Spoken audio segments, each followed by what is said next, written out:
Mateus capítulo 1, versículo de número 18. Ouçam o que diz: Ora, o nascimento de Jesus Cristo foi assim. Estando Maria, sua mãe, desposada com José, sem que tivessem antes coabitado, achou-se grávida pelo Espírito Santo. Mas José, seu esposo, sendo justo e não a querendo infamar, resolveu deixá-la secretamente.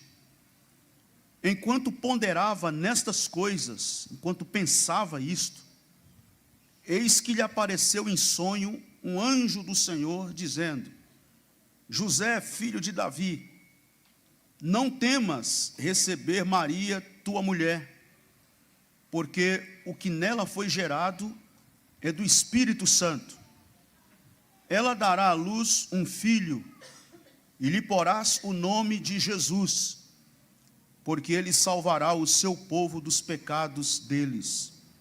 Ora, tudo isto aconteceu para que se cumprisse o que fora dito pelo Senhor por intermédio do profeta, que diz: Eis que a virgem conceberá e dará à luz um filho, e ele será chamado pelo nome de Emanuel, que quer dizer Deus conosco. Despertando José do sono, fez como lhe ordenara o anjo do Senhor, e recebeu sua mulher. Contudo, não a conheceu, enquanto ela não deu à luz um filho, a quem pôs o nome de Jesus. Amém. Amém. Bem, como eu já disse aqui, não existe família perfeita. Não há nenhuma família perfeita. Essa ideia de uma família, e eu quero deixar isso bem frisado, que na verdade o meu objetivo aqui já a guisa de introdução, é desconstruir mesmo isso das nossas cabeças, que a gente já sabe disso. A gente já sabe, mas parece que a gente faz meio que vista grossa, e parece que a gente é tentado, ou tem a tendência de sempre criar expectativas com família A, com família B, com família C, que a família A, a família B ou C parece que não tem problema, parece que é perfeita. Se eu fosse da família de fulano, se eu tivesse nascido na família de Beltrano, talvez a minha vida seria outra, talvez a minha vida seria diferente. Gente, meio que mascaradamente, perdão a expressão, muitas vezes nós nutrimos isto, nós alimentamos esse tipo de ideia. Então eu quero frisar bem isso e deixar isso aqui de forma bem clara e desconstruir. O objetivo é desconstruir mesmo essa ideia de uma família perfeita, como aquela que muitas vezes é apresentada, permita-me usar o exemplo aqui, nos comerciais de margarina. Sabe aquela família perfeita, redondinha, usada nos comerciais de margarina? Pois é, quero lhe dizer, essa família não existe. Isso é uma utopia. Essa família não existe. Nenhuma família é perfeita, nem a de Jesus. Nem a de Jesus. E eu vou comentar com vocês já, porque nem a família de Jesus foi perfeita. Então, de forma geral, nós temos muita dificuldade com família. E é claro, eu estou falando aqui de família em sentido bem amplo. Não estou me restringindo apenas à família marido, mulher e filhos dentro de casa. Eu estou querendo ampliar um pouco mais. Eu estou querendo alcançar os parentes de perto e de longe. De forma geral, nós temos dificuldade com família, com a nossa parentela, porque normalmente nós idealizamos, nós romantizamos a ideia de uma família perfeita. Mas logo nós nos decepcionamos. Nos decepcionamos porque todos nós temos alguém na família, no meio da nossa parentela, todos nós temos alguém na nossa família, na nossa parentela, conhecido ou não, que de algum modo, de alguma maneira, nós sentimos vergonha de mencionar. Todos nós. Se pedirem para você construir uma lista da sua família, da sua parentela, certamente você vai se lembrar dos melhores nomes da sua família. Certamente. Você não vai fazer muita questão de colocar os chatos. Você não vai fazer muita questão de mencionar aqueles que nos churrascos de família só dão bola fora. Você não vai fazer muita questão de mencionar os problemáticos. Qual a família que não tem lá um problemático lá no meio? Sempre tem. Você não vai fazer muita questão de mencionar aqueles que deram grandes problemas para a família, que lá atrás fez uma vergonha para o bisavô, para o avô, e foi um escândalo, e isso se perpetuou na família, veio chegando e tal. E às vezes você, que já é a terceira ou quarta geração, talvez nem entende direito porque que tem esse determinado estigma, porque que esse determinado parente tem esse determinado estigma, você talvez nem entende direito, mas o certo é que nas rodas de conversas de família, você meio que sabe que é um nome queimado, sabe que é um parente assim, que todo mundo tem lá o seu ranço contra ele ou contra ela. Por quê? Porque nós temos essa dificuldade com família.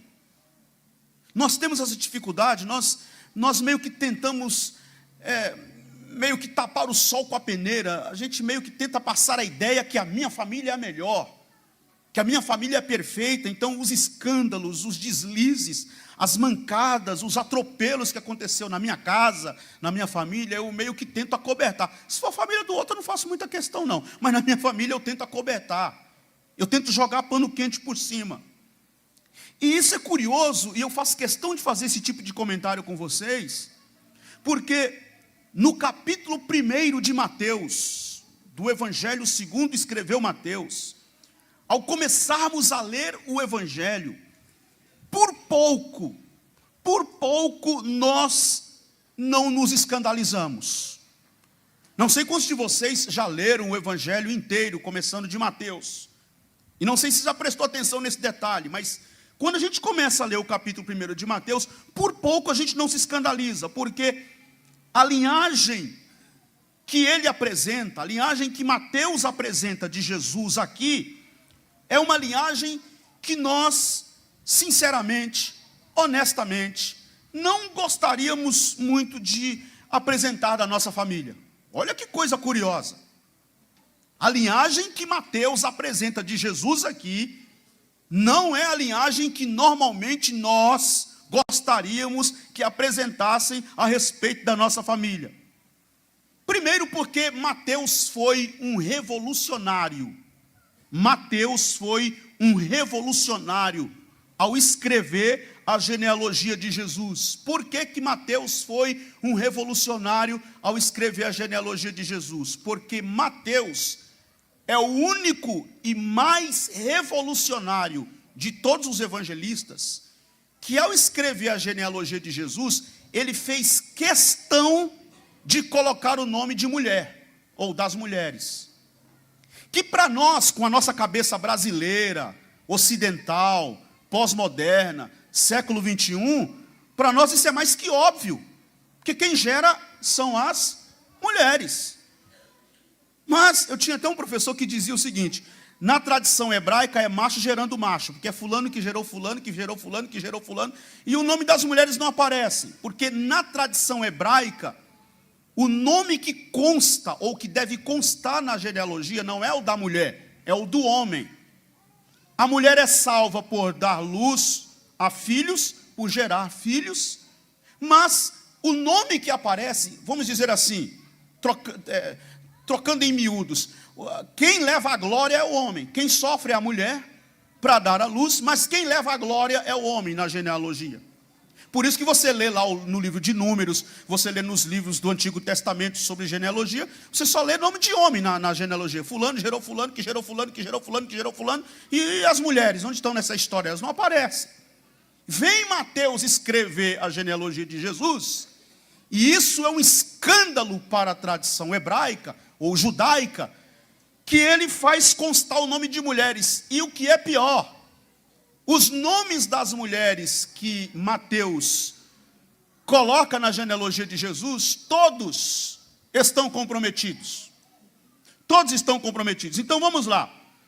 Primeiro que ele começa falando de Abraão, e apesar da gente ter todo um discurso romântico, heróico, com a figura de Abraão, quando a gente fala de Abraão, se você fosse escrever sobre Abraão, Abraão, o grande homem da fé, o amigo de Deus, o grande patriarca da fé, é sempre nessa perspectiva. E aí ele coloca já o nome de Abraão aqui, e a gente sabe que Abraão, quando esteve numa dificuldade lá no Egito, em que ele foi questionado sobre a mulher dele, Sara, ao invés dele falar que Sara era a mulher dele, para se safar da situação, ele disse que ela não era mulher, ela era irmã.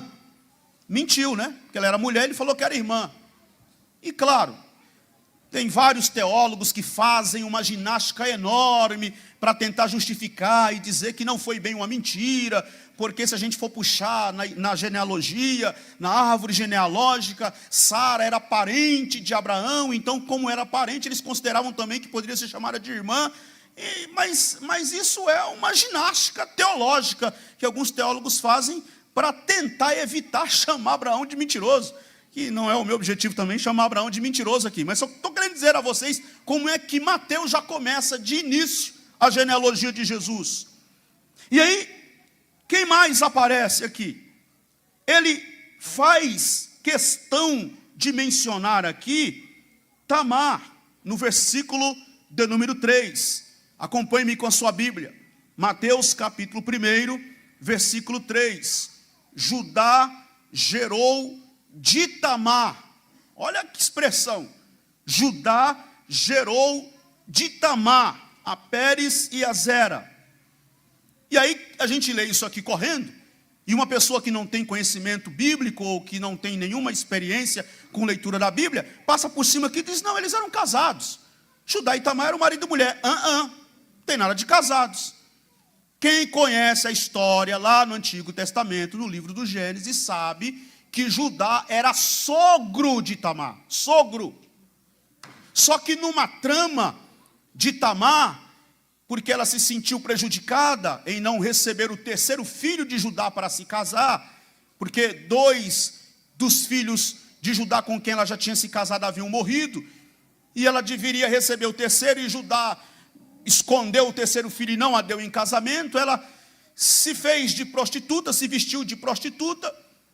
Judá estava subindo a trabalho, encontrou a suposta prostituta, porque ela não era prostituta, estava apenas se fingindo de prostituta ali, por aquelas bandas, e ela se relacionou com Judá. Daqui a pouco chegou a notícia, Judá, sua nora está grávida. Ele ficou enfurecido, bravo, mandou trazê-la, né, para apedrejá-la. E quando ela chegou para ser apedrejada, ela, muito esperta, já tinha tirado dele lá um penhor, né, ela ficou com o lenço dele, ficou com o cajado dele. E aí ela chegou e disse, olha, está aqui, o dono disso aqui é também o dono disso aqui.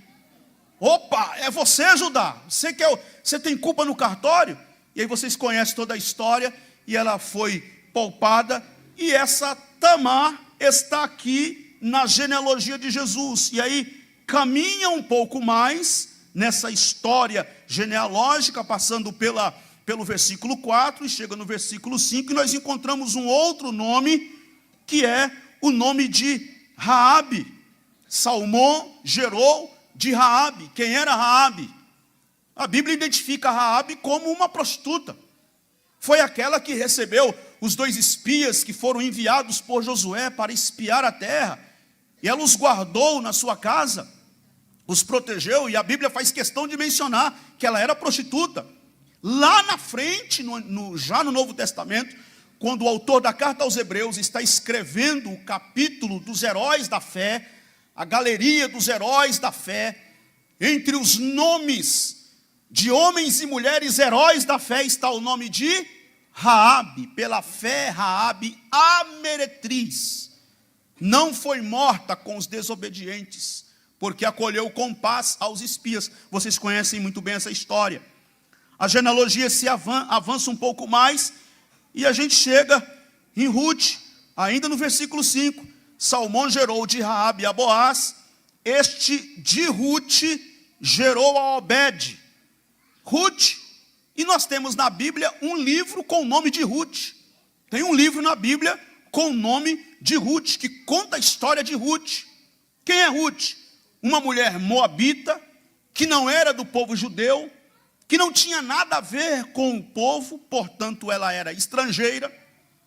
E na escala das preferidas, na escala das pretendentes, ela não seria colocada, jamais seria listada, jamais seria escolhida, porque Ruth não era do povo. Ela se tornou do povo porque seguiu a Noemi. E aí nós temos o livro de Ruth na Bíblia, e o livro de Ruth está na Bíblia para nos mostrar que Deus se importa com os de fora, que Deus se importa com os estrangeiros, que Deus se importa com aqueles que vêm de fora. Está na Bíblia para nos dizer isso, para nos ensinar isso. A genealogia avança um pouco mais, de Ruth, a genealogia prossegue um pouco mais, e nós vamos chegar aonde? Vamos chegar no escândalo de Davi, capítulo 1, versículo do número 6. Jessé gerou ao rei Davi, e o rei Davi gerou quem? Salomão. E Salomão era filho de quem? De quem? Vocês conhecem. Vocês conhecem a historinha. Salomão era filho de quem? Betseba. Está com medo de falar, não é? Betseba, que era mulher de Urias, que está aí no versículo do número 6. Ela tinha sido mulher de Urias. Davi, além do adultério, de ter cobiçado e ter colocado em ação o seu ato cobiçoso, que foi adulterar com Betseba, ele mandou trazer Urias da guerra, que a nação estava em guerra. Mandou trazer Urias da guerra. Davi, sagaz, tentou disfarçar o adultério, porque ele soube que ela estava grávida. Então ele diz assim: eu mando trazer Urias, digo a Urias que estou dando para ele, sei lá, um bônus, por ele estar sendo um soldado bom na batalha, e ele vai ficar em casa, e ele vai se deitar com a mulher dele, vai ter relações com ela, e pronto, está tudo resolvido. Só que Urias era mais leal do que o Davi podia imaginar.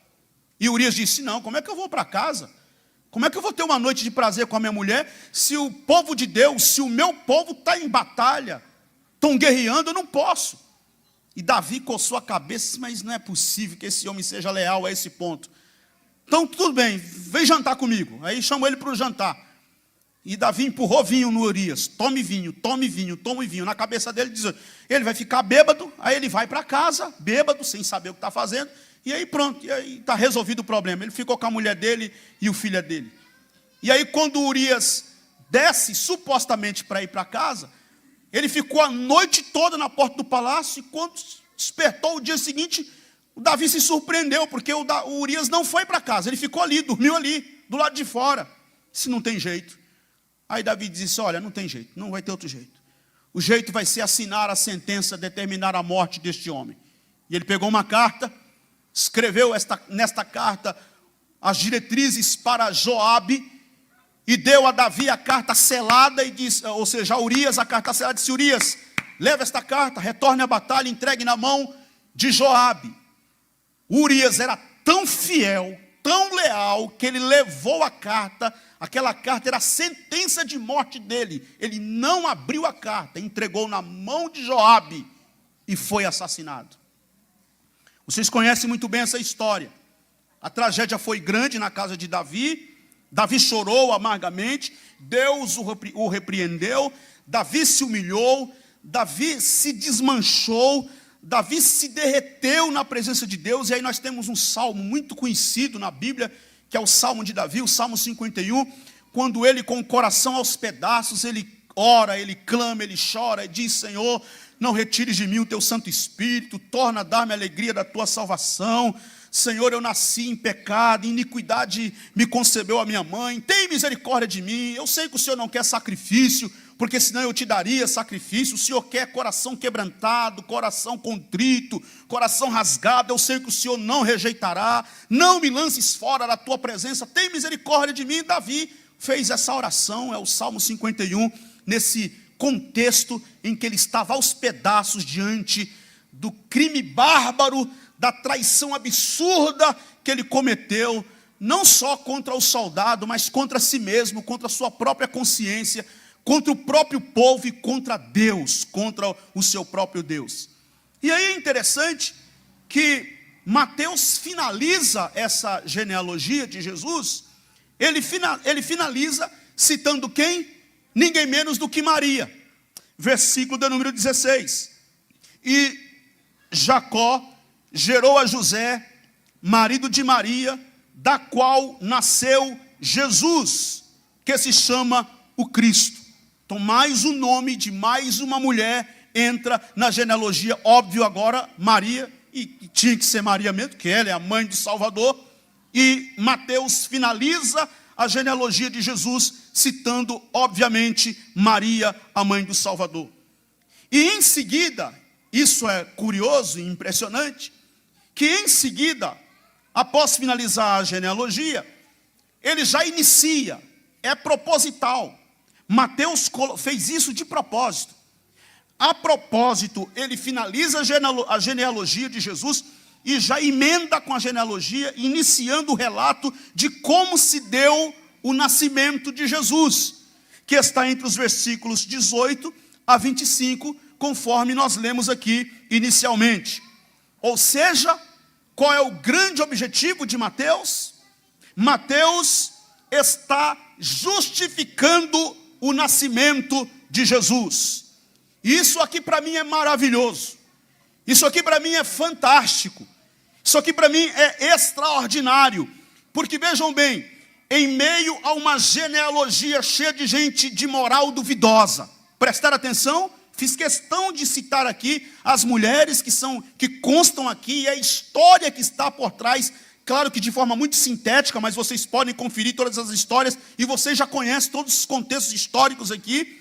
Eu fiz questão de mencionar aqui, porque por trás desses contextos históricos e desses nomes históricos e de toda essa genealogia de gente de moral duvidosa, de gente trapaceira, de gente mentirosa, de gente cheia de problema, de gente complicada, nós temos aqui no meio de uma família bagunçada, nós temos o quê? O nascimento de Jesus. Olha o contexto onde Jesus nasce. Olha o contexto histórico, vem de longe, no meio de uma genealogia cheia de altos e baixos, no meio de uma genealogia cheia de gente esquisita, por assim dizer, cheia de gente envolvida numa série de problemas, nós temos agora o nascimento de Jesus. Por isso eu disse inicialmente, e volto a repetir, nenhuma família é perfeita, nem a família de Jesus foi. E aí, se nós prestarmos atenção na história de Jesus, aos 12 anos, vocês se lembram disso, que Jesus aos 12 anos, ele foi encontrado entre os mestres da lei, entre os doutores, fazendo perguntas, questionando os doutores, os mestres da lei. José e Maria o encontraram nessa situação. Depois, daí para frente, a gente não sabe mais a respeito da vida de Jesus ou da relação de Jesus com José. Porque Jesus aparece de volta agora aos 30 anos, quando ele dá início ao seu ministério público e terreno, logo após ser batizado por João o Batista nas águas do Jordão. Então, olha que coisa interessante, nós já temos aqui um problema. Nós já temos aqui um problema não, né? Mais um problema. Nós já temos aqui mais um problema na família de Jesus. Qual seja? José morreu quando Jesus ainda era adolescente. Não se sabe com quantos anos José morreu, a Bíblia não fala, e também não se sabe quantos anos Jesus efetivamente tinha quando José morreu. Alguns estudiosos especulam entre 15 e 16 anos aproximadamente. Jesus devia ter por aí quando José morreu, mas é só especulação, ninguém sabe. O certo é que na fase adolescente de Jesus, José morreu. E agora Jesus tem que lidar com a perda da referência paterna, terrena, e a perda da referência masculina, já na sua adolescência. E eu não sei quantos de vocês aqui sofreram como eu sofri a perda do meu pai na minha adolescência. Quando meu pai faleceu, eu já ia falar quando eu morri. Quando meu pai faleceu, eu tinha 16 anos. 16 anos. E, sinceramente, irmãos, é a coisa mais difícil na vida de um adolescente. Se não for a mais, é uma das mais difíceis tragédias na vida de um adolescente. Ter que enfrentar a vida. Ter que enfrentar tudo que vem pela frente sem a referência paterna, sem a referência masculina. Eu me lembro como hoje, quando eu saí do cemitério, no dia do sepultamento do meu pai, que nós saímos do cemitério, na porta do cemitério, todo mundo se abraçando, os amigos, os parentes ali se abraçando, se despedindo, chorando, e parece que a ficha caiu para mim ali, na frente do cemitério. Eu senti um desespero dentro de mim assim, avassalador, que foi como se o mundo desabasse, e eu fiquei questionando, e agora? O que vai ser da minha vida? O que eu vou ser? É como se o mundo e a vida tivesse perdido completamente a direção e o sentido para mim. Isso é traumático na vida de uma família. Quantas mães, quantas famílias têm que lidar com a ausência de um dos cônjuges, ou do pai, ou da mãe, e os filhos crescem cheios de traumas, cheios de melancolia, cheios de tristezas, porque falta uma figura ali. Jesus lida com isso. Então, isso é uma peculiaridade do cristianismo. Isso é uma particularidade do cristianismo. É só no cristianismo que nós temos um Deus que se fez gente, que veio morar aqui, e ele, na sua própria pele aqui, enfrentou a dor e a tragédia de existir, de ser gente. Portanto, isso é uma particularidade do cristianismo, porque é só no cristianismo que nós temos um Deus que sabe o que é sofrer, sabe o que é chorar, sabe o que é viver a sua adolescência sem a figura paterna, sem a figura masculina, sabe o que é morar na favela, sabe o que é ser imigrante, sabe o que é ser estrangeiro. É só no cristianismo que nós temos um Deus que sabe o que é ser vítima de preconceito, que sabe o que é ser vítima de racismo. Deus se fez gente, veio habitar entre nós, experimentou na sua própria pele toda a tragédia que qualquer família pode experimentar nesta vida e nessa existência. Então isso me chama a atenção, porque Jesus tem que lidar com a falta da referência masculina, paterna, já na sua adolescência. José, seu pai, morreu. Mais tarde, Jesus, já na fase adulta, e já no exercício do seu ministério, o Evangelho de João, capítulo 7, destaca de forma muito clara para nós, e muito pontual, que os irmãos de Jesus duvidavam dele. Os irmãos de Jesus criticavam ele. Os irmãos de Jesus zombavam dele. Mais um problema na família de Jesus. Mais um problema.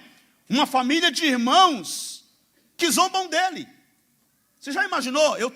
Na minha casa nós somos em 5 irmãos. Em 5 irmãos. Aqui e acolá a gente tira para caçoar um do outro. Mas tudo na brincadeira. O fulano, o irmão mais novo, a outra irmã, que só tem uma irmã, a minha irmã e o outro irmão, e não sei o quê, e fica caçoando um do outro, mas tudo na brincadeira. Agora você imagina você ter que lidar com irmãos, que não é brincadeira, eles não estão brincando, eles estão falando sério. ironizam Jesus, zombam de Jesus. Não, o Evangelho de João diz assim: nem seus irmãos criam nele.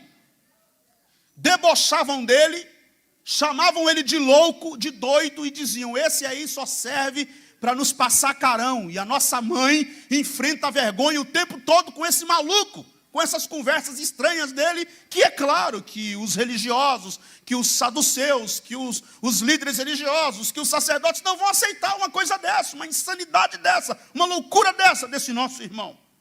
Então, eu só estou apenas querendo pontuar para vocês os problemas que nós podemos perceber também na vida, ou seja, na família de Jesus. Na vida da família de Jesus. Então vamos lá. Quem é José? Vamos voltar para o pai terreno de Jesus, José. Quem é José? José, no texto, na narrativa bíblica, José é aquele personagem, ou é aquela personagem, que entra e sai da história sem ser percebido, sem ser notado. Sabe quem é José? José é aquele irmão da igreja. E aí vamos falar de família agora numa perspectiva metafórica, porque a igreja é chamada de a família dos crentes, a família dos santos, a família de Deus. Então, metaforicamente agora falando da igreja como família, José é aquele irmão que, se ele faltar no culto, ninguém está nem aí. José não foi no culto hoje, mas ninguém nem percebe. Ninguém não sente falta. Tem aquele irmão, tem aquela irmã que o dia que ele falta, todo mundo diz: opa, fulano não foi hoje, hein? Fulano não foi. Você viu que o irmão não foi hoje? Você viu que o irmão não foi hoje? A irmã não foi hoje? Aquela pessoa que todo mundo sabe, o dia que ele não vai, todo mundo sabe que ele não foi. Mas José é aquele irmão que ninguém liga para ele. José é aquele personagem que, se a gente fosse fazer uma peça teatral aqui, da história de Jesus, da história de José, da história de Maria, da família de Jesus, se a gente fosse fazer uma peça teatral aqui, no máximo, José entra como um ator coadjuvante. É no máximo um coadjuvante. Porque se ele faltar, pastor Luiz Carlos, se ele faltar, a gente bota outro de improviso aí. Porque ele só tem uma ou duas falas no máximo. Você já prestaram atenção que você nem ouve José falar? Quando é que José fala aqui? Qual é a hora que ele fala? Ele tem uma ou duas falas no máximo. Até o texto para decorar do teatro não vai dar trabalho, porque é uma ou duas falas no máximo. O irmão que vai fazer o papel de José, se faltou, não tem problema, improvisa qualquer um aí. Pode ser qualquer um, porque o José não tem importância. Quem é José? É aquele anônimo da Bíblia, que embora... Porque tem dois tipos de anônimo na Bíblia, né? Tem aquele anônimo da Bíblia que a gente não sabe o seu nome. Qual é o nome? Não sei. Por exemplo, aqueles 4 homens que se juntaram, colocaram um paralítico numa cama, fizeram um buraco no telhado e desceram ele lá onde estava Jesus, em Cafarnaum. Qual era o nome daqueles rapazes? Ninguém sabe. Os pregadores, a título de ilustração, inventam o nome, né, para eles. Um é chamado de Misericórdia, também não tem nada a ver. O nome deles não era esse. Ninguém sabe o nome deles. Isso é um tipo de anônimo na Bíblia. E tem um segundo tipo de anônimo da Bíblia, que você tem o nome dele. Você sabe o nome dele está aqui. Quem é? José, está aqui. Mas ele não é percebido. Ele entra e sai da história e você não percebe. Ele não tem muita importância. Quem é esse irmão? Não sei quem é. Perdão a expressão aqui, eu vou aproveitar o nome dele. É aquela expressão, é um Zezinho. É o irmão Zezinho, ninguém não sei, é o irmão Zezinho aí, não tem importância. Agora a pergunta que eu faço é: será que José é esse personagem mesmo sem importância? Será que nós podemos olhar para José a si mesmo, com esse olhar, sem importância? Será que José é mesmo uma personagem sem importância, ou nós que não damos importância para José? Porque afinal de contas, nós temos um olhar treinado para os grandes figurões. Nós temos ouvidos amaciados para ouvir grandes histórias. Nós temos os nossos olhos treinados para prestar atenção num José do Egito. Se for um José do Egito, aí a coisa muda, porque ele foi humilhado, mas ele virou governador. E você pode sonhar também. Aí vem as frases de efeito, né? Com essa onda dos coaches da fé agora, as frases de efeito: sonhe, porque você vai ser igual José e tal. E todo mundo quer esse posto de José, o governador. Todo mundo quer a história do gigante Davi. Não que ele fosse gigante, mas gigante na história de Davi, o rei Davi, o maior rei da história de Israel. Todo mundo quer olhar para isso. Mas e o José? O simples carpinteiro de Nazaré, prometido em casamento a uma camponesa pobre que morava por aquelas redondezas, que não era de família rica, que não tinha pedigree, que não vinha de linhagem sacerdotal, que não tinha no seu nome um sobrenome de peso, que não era alguém assim da alta elite, nem política, nem religiosa do seu tempo, porque esse aí, a gente não está afim de dar atenção para ele, porque afinal de contas, a nossa atenção é para gente grande. Nós queremos gente grande, gente que tem cacife, gente que tem pedigree. Quem é José? José, na narrativa bíblica, é esse homem que a gente passa por cima da história dele e nem percebe, nem nota. Ele entra e sai da história e a gente nem percebe. Queridos irmãos e irmãs, em meio a uma família com tantos problemas, com tanta gente e tantas histórias, o que é que nós podemos aprender, de fato, com o relacionamento familiar da família de Jesus? Eu já vou caminhar para o encerramento da minha palavra hoje à noite. Mas, em primeiro lugar, quero pontuar aqui para vocês. O que nós podemos aprender? Em primeiro lugar, para José, esse José que a gente não dá atenção, esse José que a gente trata como ninguém, porque ele entra e sai da história sem perceber, esse José, ele tem um conceito de justiça, e esse conceito de justiça de José ultrapassa, ou na verdade, esse conceito de justiça de José joga por terra toda essa nossa prepotência de achar que somos melhores do que os outros. Em algum momento. E eu estou falando de relacionamento familiar. Porque olha o tema de vocês aí. Como que as coisas simples podem destruir sua família? Isso é uma coisa tão simples, que todo mundo sabe. Se eu não tenho que ser arrogante, se eu não tenho que ser arrogante com os de fora, eu não tenho o direito de ser arrogante com os de fora. Nada justifica eu olhar para o outro de cima para baixo, como se eu fosse em algum momento, ou em algum aspecto, melhor do que o outro. Se eu não tenho esse direito com os de fora, quem dirá com os de dentro? E esse é o conceito de José. Conceito de justiça de José. Porque vejam o que diz o versículo número 19. Mateus capítulo 1, versículo 19. Veja aí na sua Bíblia. Mas José, seu esposo, sendo o quê? Justo. José era um homem justo. Só que para José, ser justo era sofrer o dano, sem expor o outro. Essa é a primeira lição que nós aprendemos aqui com essa história familiar. Qual é a primeira lição que podemos aprender com essa história familiar? Que para José, ser justo era sofrer o dano sem expor o outro. Vejam bem, Maria é uma jovenzinha, pensem comigo aqui agora, com carinho, pensem comigo. Maria é uma menina, tem no máximo 14 ou 15 anos, recebe a visita do anjo do Senhor, que diz que ela seria mãe do Salvador, e isso seria por obra do Espírito Santo.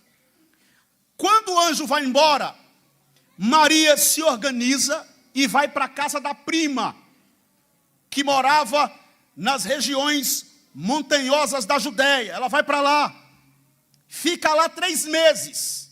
Quando ela volta, ela está, obviamente, grávida. Já dos seus 3, 4 meses aproximadamente. Já indo para o 4º mês de gravidez. É nessa volta da casa da prima, já grávida. Porque lembre-se, ela foi para lá depois que o anjo disse a ela que seria mãe de Salvador. Já foi grávida. Está lá em Lucas. Tanto é que quando ela chegou lá, que cumprimentou a prima, o que aconteceu com João Batista, que estava no ventre de Isabel, a sua prima? A criança vibrou, porque ouviu a saudação. E a Maria já estava com Jesus no ventre, sendo gerado. Quando ela volta, grávida, já indo para o 4º mês, José vê ela grávida. O que José faz? José, porque era justo, não queria infamá-la. A tradução da NVI diz assim: José não queria expô-la à desonra pública e por isso intentou deixá-la secretamente. Agora diga para mim aqui uma coisa. Pensa que há mais de 2000 anos, mais de 2000 anos atrás, num contexto onde você não tem DNA, não existe teste de DNA, nós estamos falando de 2000 anos atrás. A palavra da mulher não vale absolutamente nada, porque a tradição judaica é uma tradição absolutamente machista, patriarcal, mulher não tem valor nenhum, tampouco sua palavra.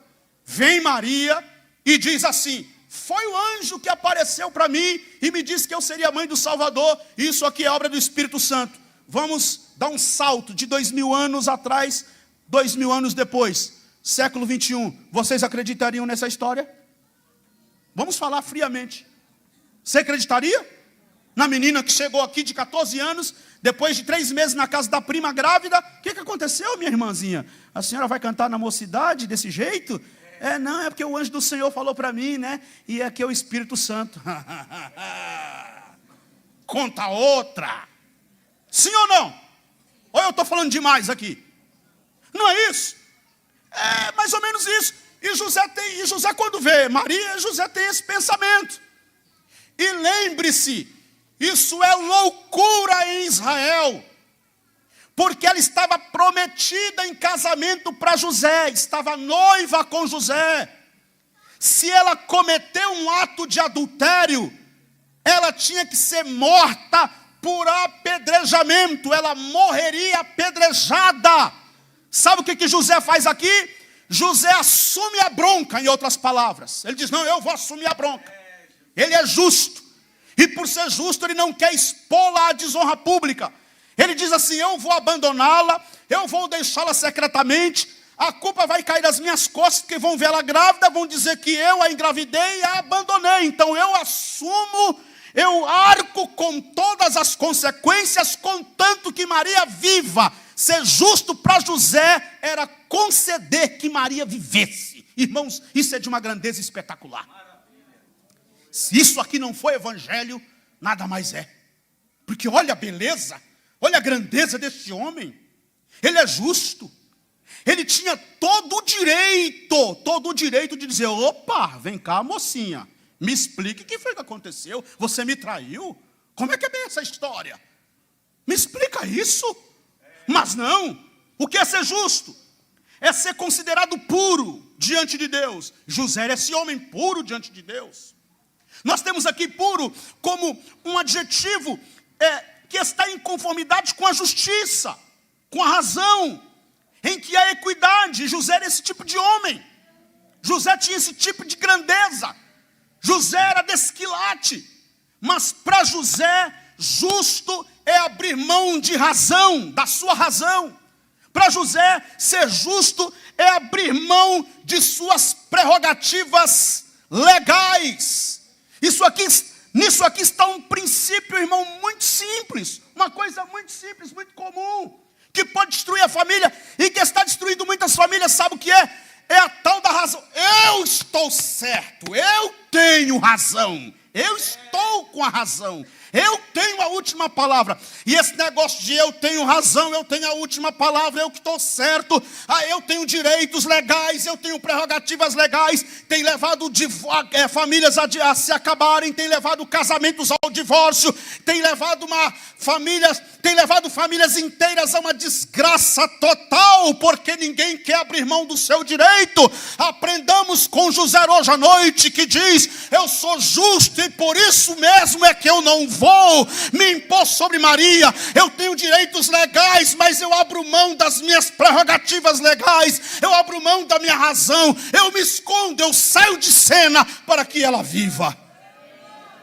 Se ela tiver alguma culpa no cartório, o problema é com ela, mas não serei eu que vou carregar o sangue desta mulher nas minhas mãos. E a Bíblia diz que José sai de cena. Era justo, não queria infamá-la, então ele falou: eu vou sair fora discretamente, e ela não vai ficar nem sabendo, e não vai acontecer nada com ela, porque todos vão me considerar o covarde, porque fui eu que engravidei, na cabeça do povo eu que a engravidei e abandonei, e ela vai ser poupada. Isso é de uma grandeza extraordinária. E aí entra o segundo ponto da minha pregação, porque quando José está pensando nisso, ele vai dormir, e quando ele está dormindo, ele tem uma visão em sonhos. E José soube discernir e confiar na visão do anjo do Senhor. Ele soube discernir e confiar na visão do anjo do Senhor. Versículo 20. Olha aí na sua Bíblia, Mateus capítulo 1, versículo 20.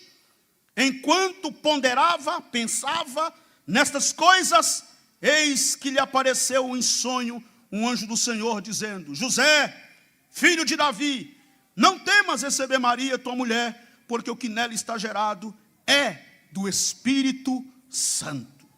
Que coisa extraordinária. Ele está pensando em sair de cena secretamente.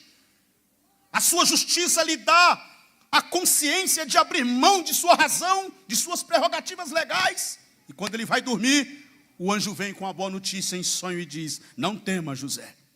E quando ele se desperta, ele entende, e ele é capaz de discernir e de confiar na visão do Senhor, do anjo do Senhor. Que coisa maravilhosa!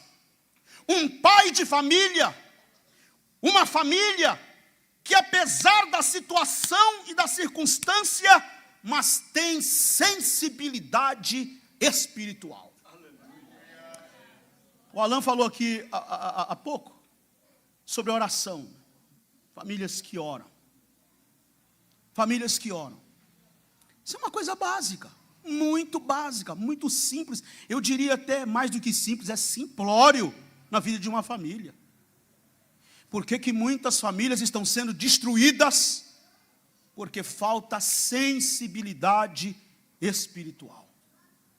Se o pai de família não souber, ou não for sensível o suficiente para ter uma sensibilidade espiritual, para perceber o que é uma trama diabólica para destruir a sua vida, ou quando é a mão de Deus trabalhando, ou quando é um trato diretamente de Deus com a sua família, ele não vai ter condições de levar adiante esse grande projeto que Deus confiou em suas mãos, que é a família.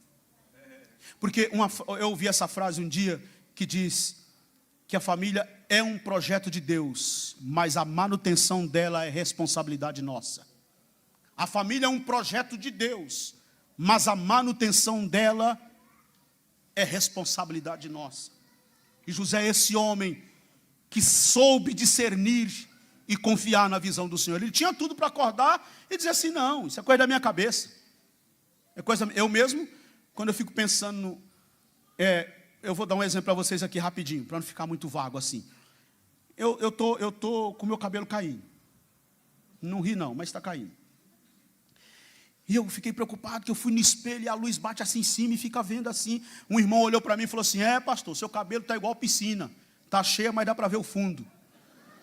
E eu fiquei preocupado com aquilo. A minha prima tem um salão de cabeleireiro, eu corri no salão dela e falei: minha prima, me ajude aqui, faz um tratamento aqui, não sei o que, não deixa meu cabelo cair. Aí eu fui dormir. E não dormi quando eu não sonhei que eu estava careca. Olhava no espelho assim, a cabeça chegava, brilhava. Eu falei, meu Jesus amado, o que é isso aqui? Mas por quê? Aí eu acordei e dei de ombros. É sonho, estou preocupado que meu cabelo está caindo.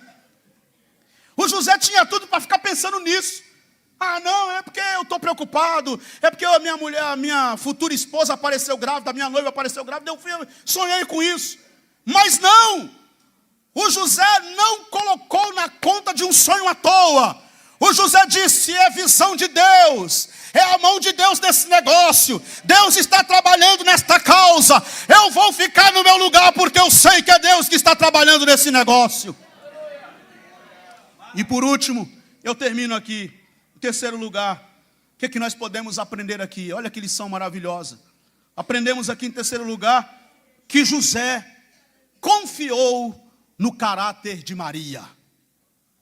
José confiou no caráter de Maria. Versículo número 24. Despertando José do sono, fez como lhe ordenara o anjo do Senhor e recebeu a sua mulher. Eu não sei como foi, porque a Bíblia não nos dá detalhes, mas eu posso conjecturar. Talvez José chamando Maria, apressadamente, Maria, a gente vai ter que antecipar o nosso casamento. Não, José, mas o nosso casamento está marcado para daqui a 6 meses ainda. Não, que 6 meses que nada, a gente tem que antecipar. E ela diz assim, eu vou te explicar também, eu esqueci de te falar, fui para casa da minha prima, nem deu tempo de te explicar, mas essa gravidez aqui, foi o anjo que apareceu. Não precisa falar nada não, Maria, não fala nada, porque eu já estou sabendo o que está acontecendo. O anjo do Senhor apareceu para mim em sonhos e já me disse tudo. Vamos antecipar o nosso casamento e vamos casar e pronto, final. Eu confio no seu caráter. O que é caráter? O que é caráter? Se você buscar no dicionário, caráter é a firmeza e coerência de atitudes. Caráter é a firmeza e coerência de atitudes. O que é caráter? Caráter é tudo aquilo que eu faço no oculto que não vai me envergonhar no público. Isso é caráter. Tudo que eu fizer em oculto que não me envergonha em público, caráter.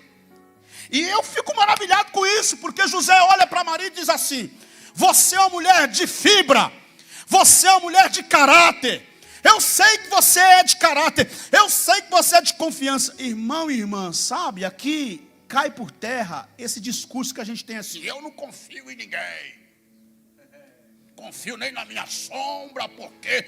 E aí tem gente que quer usar versículo bíblico para tudo, né? Você já prestou atenção como tem gente que usa versículos bíblicos para tudo e ele adapta os versículos do jeito dele. O versículo está dizendo nada daquilo, mas ele adapta. A Bíblia diz, maldito o homem que confia no homem. E o versículo tem nada a ver com isso. Maldito o homem que confia no homem, quando a Bíblia fala sobre isso, a Bíblia diz que maldito o homem que confia no seu próprio braço. O homem cheio de si, o homem cheio do eu. O homem que confia, não, eu sou o cara, eu vou fazer acontecer. A Bíblia diz, esse homem é maldito. A Bíblia não está dizendo que maldito é eu confiar em você. Não está dizendo isso. Eu não confio em ninguém. Eu já vi mulher falando isso para o marido. Eu não confio em homem nenhum. E já vi mulher também, e já vi homem também falando para a mulher. Eu falei o quê? Eu falei o contrário? Já vi mulher falando para o marido, eu não confio em homem nenhum. E já vi homem também falando para a mulher, eu não confio em mulher nenhuma. Mas não confio em mulher nenhuma, mas você confia na sua. Eu não confio em homem nenhum, não confio em homem nenhum, mas você confia no seu homem. Você confia no seu marido. Ah, mas eu posso me decepcionar com ele. E quem não? Eu posso me decepcionar com vocês. E vocês podem se decepcionar comigo. Todos nós somos passíveis de nos decepcionarmos, estamos sujeitos a nos decepcionarmos uns com os outros e somos passíveis de decepcionarmos os outros. Sabe o que é curioso? É que a gente fica sempre com o pé atrás dizendo assim, fulano me decepcionou. Eu não vou confiar não, porque senão fulana vai me decepcionar. Mas a gente nunca diz assim, e se eu decepcionar ela? E se eu decepcionar ele? É sempre em si você me decepcionar. E por que eu não coloco eu? E se eu decepcionar você? Ah, eu me decepcionei com tanta gente, tá? E quanta gente também você não decepcionou? Então José é esse homem que nos ensina essa lição maravilhosa. José confiou no caráter de Maria. E essa confiança reforça ainda mais o senso de justiça de José. Essa confiança reforça esse senso de justiça, a ponto de ele querer dizer o seguinte, Foi por isso, Maria, que eu estava quase te deixando secretamente, porque eu não queria te expor à desonra pública. Mas o anjo do Senhor já me explicou tudo o que está acontecendo. E realmente, você é uma pessoa de caráter. Eu quero dizer a esta igreja hoje, no nome do Senhor Jesus: a tua família está nas mãos de Deus. A tua casa está nas mãos de Deus. Você confia nesta palavra? Você recebe esta palavra? A tua família está nas mãos de Deus, minha irmã, meu irmão. A tua família pertence a Deus. A tua casa está nas mãos de Deus.